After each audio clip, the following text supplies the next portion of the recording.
Hey everybody, and welcome back to another video. And in this video today, I will be talking about a topic that has been on my mind a lot recently. Not only because it's very important for this channel, but also for the other channels that you probably watch as well. But pretty much today, I'm going to be talking about the horror genre of video games, but not just any part of the horror genre, specifically mascot horror. You know what I'm talking about, the Hello Neighbors and Five Nights at Freddy's of the world. Now, if any of y'all have watched my past videos, you will know that I'm actually a big fan of mascot horror. In fact, I play a lot of them for this YouTube channel. Like at the time of recording, I just got done beating Hello Neighbor 2, and yes, it was as anticlimactic as you would expect, and I'm actually working on Choo Choo Charles Part 2 right now. But anyways, the reason I'm bringing this up is because a couple months ago, I released this video, where I pretty much just talked about how indie horror games, or in other words, mascot horror games, are making a comeback,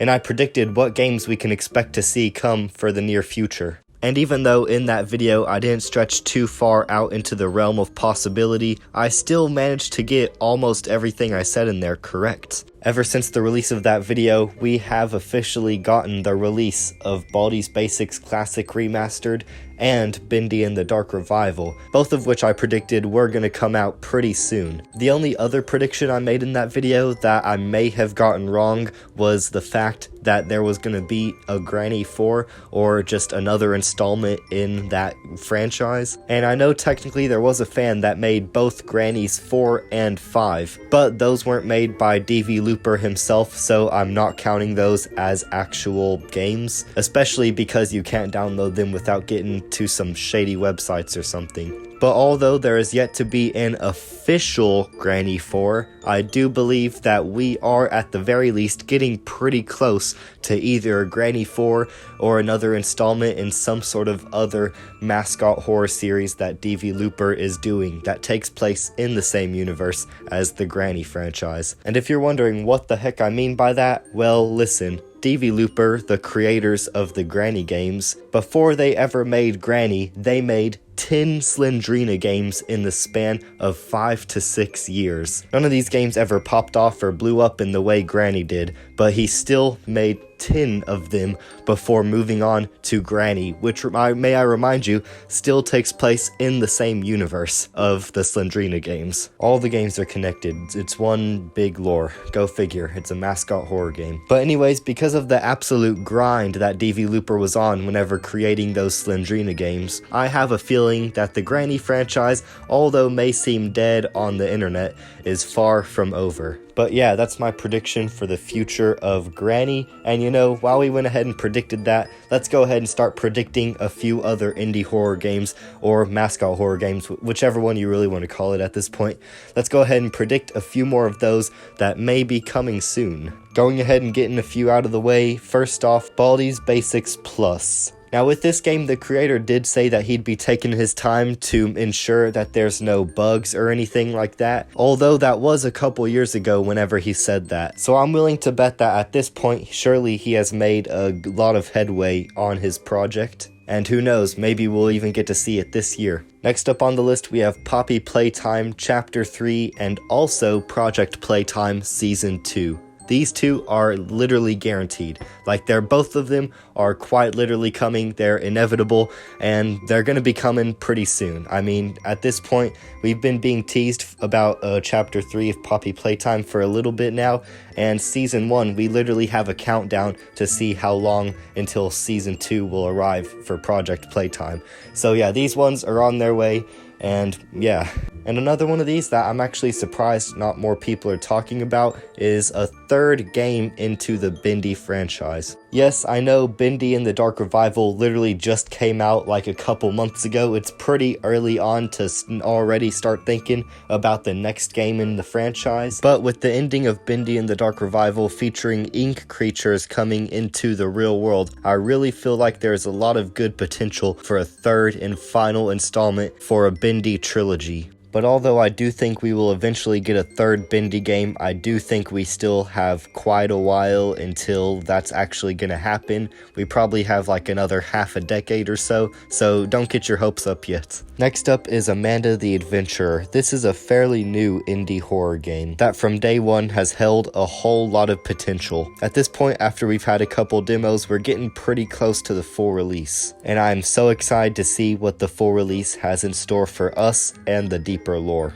Speaking of fairly new indie horror games, Garden of Banban 2. No, I am not joking. This is an actual thing that is actually happening, and whether you like it or not, it is in fact an indie quote-unquote horror game that is releasing sometime in the near future. Look, I know a lot of y'all absolutely despise Garden of Banban, but I had to say it for the memes, okay? So instead of focusing on Garden of Banban, let's go ahead and move on to yet another indie horror game, which is actually relatively new. And not only is it relatively new, but it also already got itself a sequel. I am of course talking about Man from the Window. Both the Man from the Window and the Man from the Window 2 are really cool, just little mini horror games. They don't take up much time, they're not too difficult, it's just a fun little puzzle if you're bored. And in the sequel's true ending, our fellow protagonist talks about how eventually her granddaughter's gonna have to be the one that faces the man from the window alone by herself. This is, of course, teasing a third installment into this series, and perhaps the final installment as well. But with that said, moving on to a couple more obvious games that we will be getting in these next few months. What's a mascot horror game video without mentioning Five Nights at Freddy's? And boy, we have a lot of cool stuff coming for FNAF this year.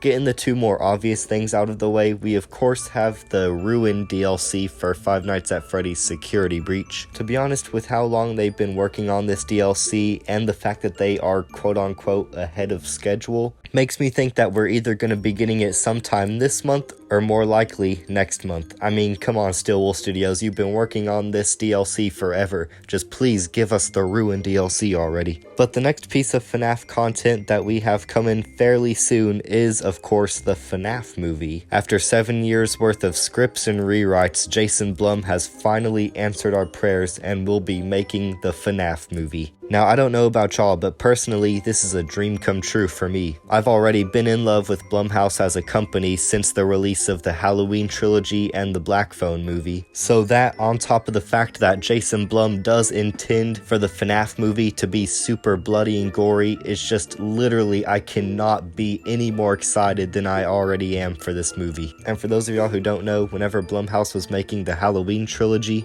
they managed to make all 3 movies in under 1 year, all ready for Halloween time. This fact gets me really excited for the FNAF movie, especially since they already started filming. That means that there is an extremely big possibility that we will actually be getting the FNAF movie this year. But with all this FNAF news already, we still, believe it or not, have tons of more FNAF games coming our way this year. And of course, I am talking about the Fazbear Fanverse Initiative. That's right, don't forget about games like Pop Goes Evergreen and Five Nights at Candy's 4, and even like FNAF Plus. All of these games will be coming this year or the next year, most likely, and they're all a bunch of brand new mascot horror games that I'm definitely looking forward to. Speaking of which, I actually forgot to mention this earlier, I'm just now remembering this, Hello Neighbor 2 Alpha 2, that's also coming as well, eventually.